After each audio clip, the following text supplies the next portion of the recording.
हमने तो कभी नहीं देखा था बहन बेटियों को ऐसे सरेआम बकवाद करते हुए, जैसा अब आग लागी वैसे ही नाचा करती। वो भी कोठों के अंदर गुप्त स्थानों पर ना धमका दिया करते उनको। कोई ऐसी वैसी लड़की होती तो आम आदमी खुड़का दिया करता था। और आज बाप भी नाचे माँ भी नाचे और जवान बेटियां बकवाद करें वहीं सरेआम गली में, तो कैसा जुल्म हो गया। ऐसे वो शाम ने तो डीजे बाजे और सारी बकवाद करें, वो भी पेपर मारी। और अगले दिन वो कलानौर के पास जाकर रोहतक से बारात गई थी।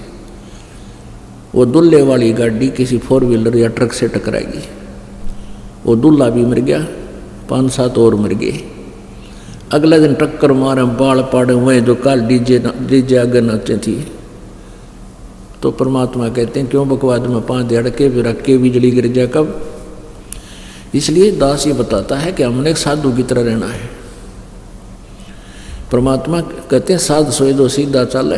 भक्त वही है जो बकवाद छोड़ के और एक बिल्कुल साधारण जीवन जीवे।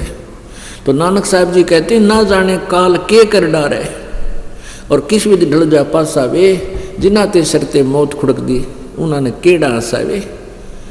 नानक जी से भक्त कहा करते थे भगवान आप बहुत खोए खोए से रहते हो, कभी मुस्कुराहट आपके चेहरे पर हमने देखी नहीं। तब कहते हैं भाई किस चीज़ पर मुस्कुराहट आवा यहाँ पर। मन तो हमें तो पता तुम्हारे साथ के बिजली गिरेगी और तुमने पता को ना तुम्हारे दुख से मैं दुखी हूँ कि यदि इन्हें नियम तोड़ दिया ये काल के मुंह में जाएंगे। अपने शिष्यों को मालिक नानक साहब जी कहा करते थे। कहते हैं साध मिले साड़ी, कहते फिर आपको भी खुश नहीं होते, खुश होता हूँ। साध मिले साड़ी शादी होंदी और बिछड़ जान दलगीरी वे, अख दे नानक सुनो जिहाना मुश्किल हाल फकीरी वे।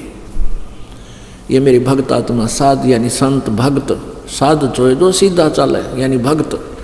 जब मेरे भक्त यहाँ वापस आ जाते सत्संग के दिन तो मेरा शादी होती है, हमारा खुशी होती है, आज यह शादी हो रही है। और जब ये चले जाते हैं बिछड़ जाए दिलगिरी वे, मुझे बड़ा दुख होता है कि कहीं इन बच्चों को कोई काल का दूत हमसे दूर ना कर दे, इनको मिसगाइड ना कर दे। और जब तुम एज इट इज आ जाते हो तो मुझे बहुत खुशी होती है कि मेरे पौधों को दीमक लगी नहीं, कीड़ा नहीं लगा। साध मिले साड़ी शादी होंदी बिछड़ जा दिलगिरी वे, अख दे नानक सुनो जिहाना मुश्किल हाल फकीरी वे।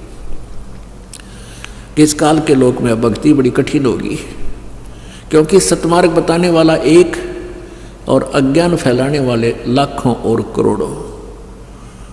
तो इस प्रकार कहते हैं मुश्किल हाल फकीरी वे कि भक्ति का कराना और करना बड़ी मुश्किल हो गया है। इन नकली संतों और ऋषियों के द्वारा भ्रमित कर दिया समाज।